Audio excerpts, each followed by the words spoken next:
زیاتر لە ساڵێک دەبێت لەلایەن شارەوانی سۆرانەوە ئەم شوێنە بۆ کارکردنی میوەفرۆش و دۆلارفرۆشەکان دیاریکراوە. هەر فرۆشیارێک بڕی 50,000 دیناری بۆ دروستکردنی کەپر لێوەرگیراوە، بەڵام شوێنەکە تا ئێستا بە تەواو نەکراوی ماوەتەوە.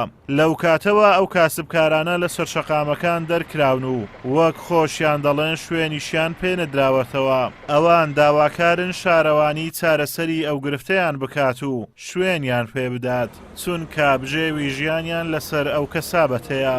ماوەی 2 ساڵە ئەمە بێجێگاماینەوە، یعنی ماوەی 2 ساڵە جیان لەمە تێکدایە تا ئێستا هیچ بەدیلەکیان نەدایتەمە.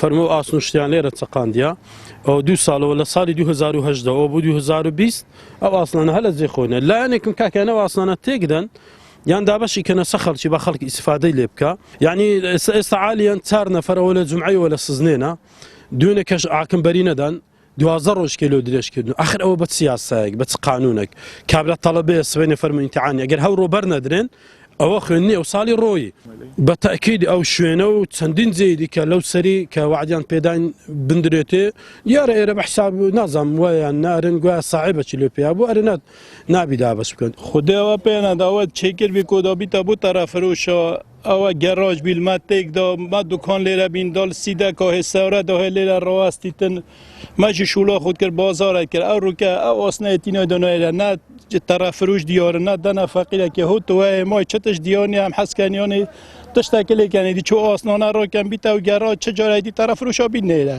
سەبارەت بە کێشەی ئەو کاسبکارانە شارەوانی سۆران دەڵێت ئێمە بۆ میوەفرۆشەکان شوێنمان بۆ دیاریکردن، بەڵام خۆیان ئامادە نەبوون کار لەو شوێنە بکەن. سەبارەت بە دۆلارفرۆشی سەرشەقامەکانیش دەڵێت کاری ئەوان پێچەوانەی یاسایە. ڕەسیف شوێنی هاتوچۆی هاوڵاتیانە، نابێت بربەست لەسەر ڕێگای هاوڵاتیان دروست بێت.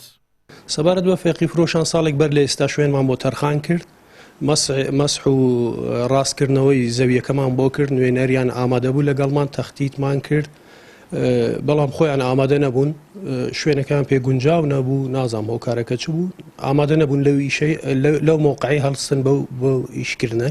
بەڵام سەبارەت بە دۆلار فرۆشان ڕەسیف یاسای شارەوانی ڕێنادا، چون ڕەسیف بۆ هاموشۆی هاوڵاتیانە نابێ بربەست هەبێ لە سەر ڕێگای هاموشۆی هاوڵاتیان، بۆیە بە هیچ شێوەیەک ئێمە ڕێنادەین ئەوان لەسەر ڕەسیف بەکاربێنن بۆ بە مەبەستی فرۆشتنی دولار و یا هەر ئیشێکی دی. ڕێژەی بێکاری لە هەرێمی کوردستان لە هەڵکشانە و گەنجانێکی زۆر بێکارن. هۆکارەکەشی بۆ بێپلانی حکوومەتی هەرێمی کوردستانە.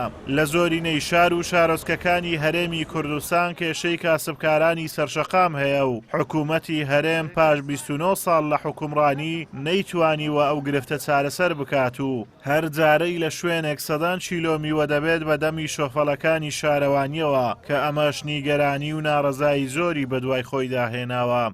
ئازاد و مەراوەی کەناڵی ئاسمانی پەیام، قەزای سۆران.